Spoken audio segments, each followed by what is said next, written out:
The illusion of a regional war in the Middle East is over. We are now inside a global reckoning. This week, the tension didn't just rise, the fault lines cracked. Saudi Arabia entered a joint combat operation with America for the first time. An Egyptian port was struck for the first time in the history of this war. And the Houthis formally sealed off the Red Sea. Yet in the shadow of this vast blaze, a far more dangerous plan was quietly exposed: China. According to intelligence reports, Iran is set to receive up to 400 advanced Chinese air defense missiles within weeks. But these weapons aren't flowing to Tehran in a straight line. They move through a secret corridor across Pakistan and along ghost routes designed to bypass the naval blockade. We will soon explore in full depth the map of this secret weapons route, as well as why the US has been dismantling bridges, tunnels and railroads along Iran's coast piece by piece, and the silent trap Beijing has fallen into. Before we begin, one small request. Independent geopolitical analysis like this gets suppressed by the algorithm. Subscribing, liking and dropping a comment helps this video reach the people who care about it. Now let's start with that secret route and the deal itself. The news that lit the fuse of this crisis arrived in the final days of July. Reportedly, Iran is set to receive Chinese-made shoulder-fired air defense systems, QW-12 and FN-16 missiles, in a deal worth $60 to $70 million. What's truly striking is the way these weapons are being delivered. The deal was signed not directly, but through a Hong Kong-based intermediary company, and the first shipment is set to travel by air from Urumqi in western China to Pakistan, then on to Iran, a thick curtain drawn between the end user and the real supplier. Both China and Pakistan flatly denied the reports. Still, the claims triggered serious alarm in Washington, and the American president reminded reporters that the Chinese leader had assured him no such sale would happen, adding that otherwise he would be quite disappointed. That fragile line of trust between the two leaders shows exactly why this is so sensitive. There's a widening contradiction between a Beijing that looks pro-peace in its official rhetoric and the accusations of indirect support flowing through intermediary firms. So why do 400 shoulder-fired missiles matter enough to spark a crisis this big? The answer lies in what these weapons actually are. They can't protect Iran's vast airspace against high-altitude bombers or ballistic missiles. Their range is only a few kilometers.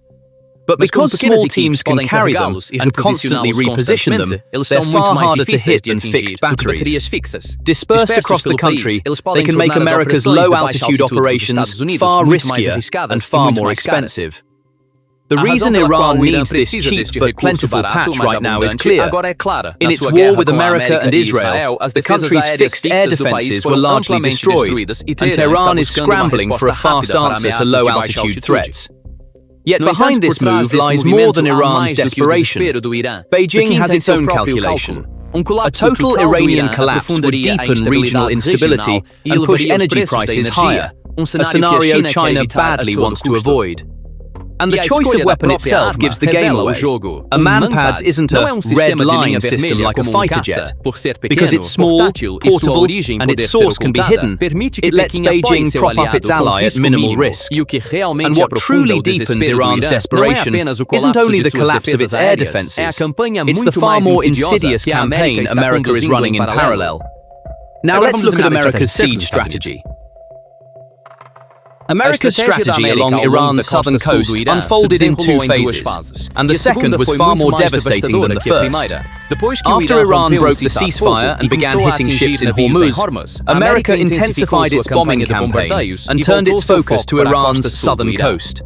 The campaign's first wave targeted Iran's striking power in Hormuz directly. The Revolutionary Guard's coastal defense systems, missile and drone sites, radar stations, naval bases, and underground facilities were struck systematically. But the campaign quickly evolved into something far more insidious. Rather than hitting individual military targets, it set out to cut an entire port off from the rest of its country. The most striking feature was the nature of the targets. In just 2 days, at least 6 bridges and a tunnel around Bandar Abbas were damaged. The aim was legible even from the footage on state television, to sever the Revolutionary Guard bases there from the rest of the country.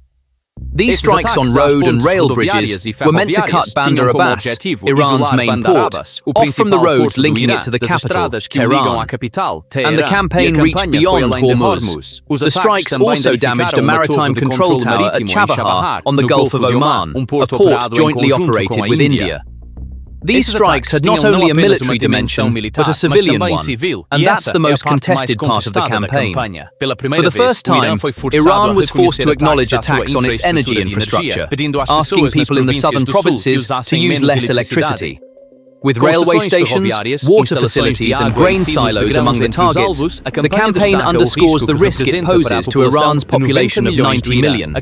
Here, a military ambiguity comes into play. A port like Bandar Abbas is a junction where both military resupply and civilian trade pass through, so striking a bridge leading to it halts a tank convoy and a food shipment in one blow. This dual function explains both the campaign's strategic brilliance and its human cost at once.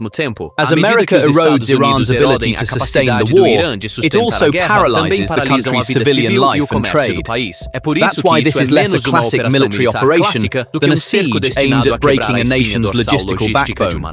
And at the center of that siege lies the world's most critical waterway. But there's a much bigger target hidden in these road and rail strikes, one that isn't obvious at first glance.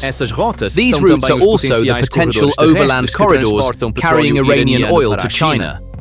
With the sea route through Hormuz already shut by the American blockade, the overland rail and road links feeding oil to China, which make up most of Iran's export revenue, had become vital. But the bombing of exactly those routes running north and east from Bandar Abbas is rendering that alternative useless too. So, America is killing two birds with one stone. It's cutting Iran's military resupply while also strangling Tehran's economic lifeline to Beijing, its oil revenue. And that second blow strikes a third giant directly, China.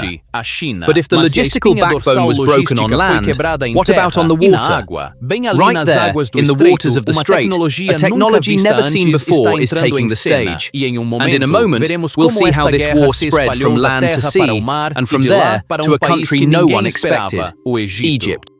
If a port sits at the center of the siege on land, a strait sits at the center of the war at sea, Hormuz. And the conflict playing out in these waters is no classic naval battle. It's a technological duel in which both sides reach for new and unfamiliar weapons. Iran tried to gain leverage by weaponizing the strait, that is, by threatening passage, going so far as to announce it had struck and disabled two supertankers passing through. One detail stood out in America's response. For the first time, it deployed one-way attack sea drones, driverless, explosive-laden naval craft. With that, the battle for the strait took on an entirely new technological dimension. Iran's tactic was cruder, but no less dangerous. It claimed the tankers it hit had switched off their navigation systems and tried to pass through a mined route in Hormuz, meaning mines had been laid in the strait's waters. The strait's global weight shows why this duel concerns the entire world. Hormuz is a choke point through which nearly a fifth of the world's oil passes. The economic consequences of this mutual escalation were felt instantly. When America announced it was reinstating its naval blockade of Iranian ports, global oil prices jumped more than 9% on the news, and traffic in the strait dwindled to a trickle. Tanker movement all but stopped, and insurance costs soared. The truly critical part of this picture is who loses more. The overwhelming majority of the oil passing through Hormuz goes not to the West, but to Asian economies. So every disruption in the strait lands its heaviest blow not on America, but on Iran's biggest customer. Right there, in this picture, a third actor is affected quietly but deeply, China. And the scale of Beijing's vulnerability in this crisis is far greater than most people assume. So great that when the war spreads to new fronts, this vulnerability will turn into a real nightmare for China. But before we get there, we need to look at the silent panic Beijing has hidden behind the numbers. China is trying to appear neutral in this crisis, but the numbers reveal how desperate a dependency Beijing is trapped in. According to analysis firms, China buys more than 90% of the oil Iran exports. This isn't a dry statistic. Nearly every drop of Iranian oil flows to Chinese ports. This is no longer trade, it's Tehran's survival debt to Beijing.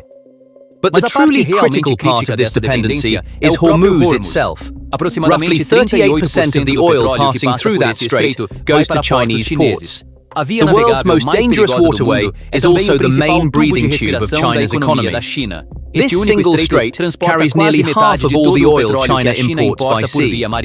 One spark in Hormuz strikes straight at the heart of China's factories. There's a special mechanism behind how this oil reaches China.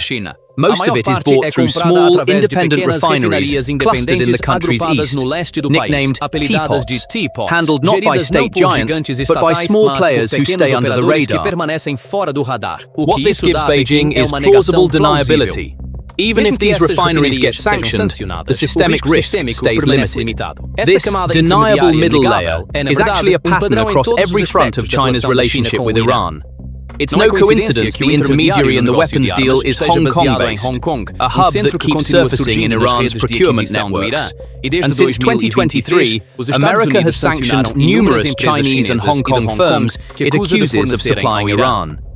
So whether it's oil or weapons, Beijing repeats the same method. It pulls the state out of view and pushes a commercial entity into the gap, so that when something goes wrong, the blame falls on the intermediary, not the state. But the war shattered this delicate balance. When the American-Israeli strikes began, Iran's production and exports collapsed, creating a massive supply gap for China overnight. And here's the clue to why China may be panicking right now. Beijing wasn't caught off guard. In the early months of the year, its oil imports surged to a record level because it had sensed a coming energy crisis and quietly started filling its storage. Those reserves are substantial. China's strategic and commercial stockpiles are large enough to cover roughly 4 months of imports. But a buffer isn't infinite. China is draining these reserves rather than buying at high prices, and as that storage empties a little more each month, the 4-month window keeps narrowing. This isn't just a momentary supply problem, it underscores a far deeper lesson: the risk of tying your energy imports to a single choke point. Beijing has tried for years to reduce this dependency, diversifying sources, building overland pipelines, buying more from Russia. But nothing can instantly replace the volume Hormuz carries, and every Hormuz crisis only pushes China to accelerate. This is exactly China's trap.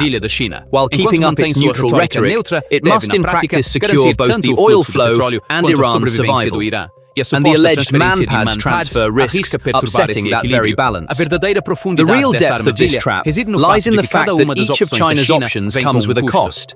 If it arms Iran openly and forcefully, it opens a direct line of conflict with America, right before Xi's critical visit. If it does nothing, it faces losing its biggest source of cheap oil and its most important ally in the Middle East. Indeed, when America called on China to take a far more forward role, for instance, sending warships to protect shipping in the strait, Beijing turned those appeals down. So China wants to keep Iran on its feet, but it prefers to do so not through direct military intervention, but by staying in the shadows, through exactly those intermediary firms and secret routes. And one of China's most important cards for escaping this trap is an overland corridor that would bypass Hormuz entirely, and the key to that corridor lies in Pakistan. China's escape plan from this trap rests on a single country, Pakistan. Islamabad is holding a delicate balance. On one hand, it's one of the main mediators trying to bring the sides back to the table. On the other, it sits right in the middle of the transit lines reaching toward China. And this overland dimension is indeed in play in delivering the weapons. According to intelligence sources, Tehran is trying to activate land routes to move Chinese materiel more discreetly, since a sea route is easily monitored, while an overland route makes it easier to slip past watching eyes. And at the heart of this corridor sits a strategic port, Gwadar. On the coast of Baluchistan, this port is only about 180 nautical miles from the Strait of Hormuz, an alternative gateway just outside the strait. Guada's real promise for China is huge. Linked by road and rail to Xinjiang, it could carry Iranian and Gulf oil straight to China without passing through any of the straits, bypassing both the American blockade and the distant sea lanes entirely. On paper, this is a perfect escape plan, but that's exactly where the gulf between theory and reality opens up. The reason is simple. America's strikes on the road and rail lines around Bandar Abbas are rendering exactly these kinds of alternative corridors useless. With the sea route closed by blockade and the overland route by bombardment, Iran has no safe artery left to carry oil to China. China's Pakistan dream is crashing into the reality of today's war and falling apart. And at this point, the issue reaches far beyond the Pakistani desert, because in those same days, the war leapt to entirely new fronts. And in a moment, we'll see how Saudi Arabia entered the war and how Egypt was struck. What at first looked like a conflict between America and Iran has now become a regional blaze, and every new actor makes the equation more complicated. After a fragile lull, Iran launched fresh missile strikes on American forces in the region. An American base in Jordan was targeted, and Jordan's military announced it had shot down 5 Iranian missiles. But the real turning point was one of the region's most powerful states entering the war directly. For the first time, America and Saudi Arabia struck Iran-backed militias in Iraq in a joint operation. The rationale was that Saudi Arabia had faced more than 30 Iran-directed drone attacks in the past 72 hours. At least 20 militia fighters were killed and 32 wounded. Recall that Saudi Arabia spent 5 months carefully avoiding direct entry into this war, and the weight of the move becomes clear. The region's largest oil producer is now an active party. Behind this shift lies a critical Iranian calculation. Tehran treats its ability to strike the energy infrastructure of the Gulf states, Saudi Arabia above all, as an asymmetric card. While its own sites are bombed, it pressures both Washington and its allies by threatening their oil facilities. And this logic inevitably widens the war. As Iran strikes a Gulf state's energy site, that state is drawn in by its own defensive reflex. So every new attack adds a new player to the table. But the spread wasn't confined to land. The truly dangerous expansion came on the sea lanes. Iran's Houthi allies declared a naval embargo against Saudi Arabia in July and began threatening passage through the Bab el-Mandeb Strait, the southern gateway to the Red Sea. And finally, the war leapt to an unexpected place, Egypt. At the Mediterranean port of Damietta, an American-operated liquefied natural gas unit was hit by a drone, with flames spreading to a second tanker nearby. The strategic weight of this strike is in its location. Damietta sits only 50 kilometers from the entrance to the Suez Canal, which links the Mediterranean and the Red Sea, right beside one of the world's most critical trade passages. A striking change shows how these choke points interlock. Once the Houthis closed Bab el-Mandeb, Saudi Arabia rerouted part of its oil exports through the Red Sea towards Suez. So much so that in the week of the embargo, exports along that route rose 106%. So the strike on Damietta threatens not only Egypt, but the Saudi oil that fled to that alternative route. No one claimed the strike, and Iran flatly denied it. But the meaning was clear. All 3 of the sea choke points we named at the start are now under threat at once. The gateway to the Persian Gulf, the southern entrance to the Red Sea, and the Suez approach to the Mediterranean. The scale of this threat spurred Saudi Arabia into action. At a Riyadh meeting attended by representatives of 43 nations, 14 countries, among them Turkey, Egypt and Pakistan, backed a new multinational maritime defense coalition to protect shipping and energy routes in the Red Sea. The coalition's meaning runs beyond the military. The region's leading Sunni powers uniting against the Iranian Axis's threat to the sea lanes. Bringing Turkey, Egypt, Pakistan and the Gulf states to one table, it also makes visible the risk of the war turning into a sectarian bloc versus bloc rivalry, one that could redraw the Middle East's balance of power for years. And this very expansion brings China's dimension directly into play. The reason is that if Hormuz is China's oil route, Bab el-Mandeb and Suez are the main artery of China's trade with Europe. The overwhelming majority of goods flowing from Asia to Europe pass through the Red Sea and the Suez Canal. So while Hormuz, the heart of China's oil imports, is locked, the Red Sea-Suez line, the gateway of its exports to Europe, comes under fire too. Having both choke points threatened at once amounts to a two-front nightmare for Beijing. Another attack by the Houthis and Iran on a ship in these waters isn't merely a regional event. It's a shift that could sever both China's energy and its global trade in one stroke. And this whole widening war brings us back to the real center of it all, the silent trap Beijing has fallen into. When widening fronts, locking choke points, and secret weapons routes come together, the picture that emerges is no single regional war. It's the reflection of great power rivalry onto the Middle East. America aims to weaken Iran to break both its nuclear threat and its regional influence. China gives indirect support to avoid losing Iran entirely. And into this equation, Russia's earlier contributions and the war in Ukraine are folded as well. These conflicts across different geographies are actually interlocking. Western support against Russia in Ukraine, the American operation against Iran in the Middle East, and China's maneuvers in Asia are all advancing at once. The concrete face of this interlock is the same three elements recurring on every front. Weapons transfers, sanctions, and energy corridors are now managed as parts of a single global equation. A missile shipment bound for Iran, an oil swing in Hormuz, and an aid package headed to Ukraine all moves on the same great chessboard. And Iran's place in this global equation isn't new either. Since 2022, Tehran has been supplying Russia with the drones used on the Ukrainian front, making it an indirect party to that war too. Now China arming Iran is one more link in the same chain, a Russia-Iran-China axis feeding the same anti-Western line on three separate fronts. This interlock also has a Taiwan dimension. By some analyses, China may be hoping to create room to maneuver in its own neighborhood, Taiwan above all, by drawing America's attention and resources toward the Middle East. So every new weapons transfer, every new strike, pushes the crisis to a level that is not merely regional, but global. In this picture, the options before the American president are also becoming clearer. One path is to keep up the pressure with limited strikes. The other is to shatter Iran's missile and command capacity entirely with an intense, prolonged air operation. Both options carry serious risk, and China's possible weapons support makes those calculations even more complicated.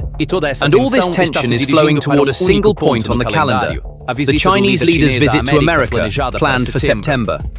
Confirmation of a weapons transfer before that visit could collapse the fragile trust between the two leaders in an instant and bring the threat of economic retaliation to the table. This blaze in the Middle East long ago stopped being a war between two countries. What stands before us today is a global reckoning where the interests of three great capitals, Washington, Beijing, and Tehran, collide all at once. And that reckoning makes one truth unmistakable. Modern power struggles are no longer won at the front, but in the choke points. In this crisis, no giant's hand is entirely free. Every move finds its price on another front, and the coming weeks will answer a single question. Will this deadlock be resolved through a settlement, or will one spark turn everything into a far greater fire? So do you think China will push this weapons route to the end and keep Iran on its feet? Or will its oil dependence on Hormuz and Xi's September visit force Beijing to step back? And in cornering Iran this hard, is America unknowingly pushing China toward a far more direct intervention? Let us know your thoughts in the comments. To stay updated on PPR Global's exclusive war and geopolitics analyses, please subscribe to our channel and turn on notifications. Thank you for choosing us.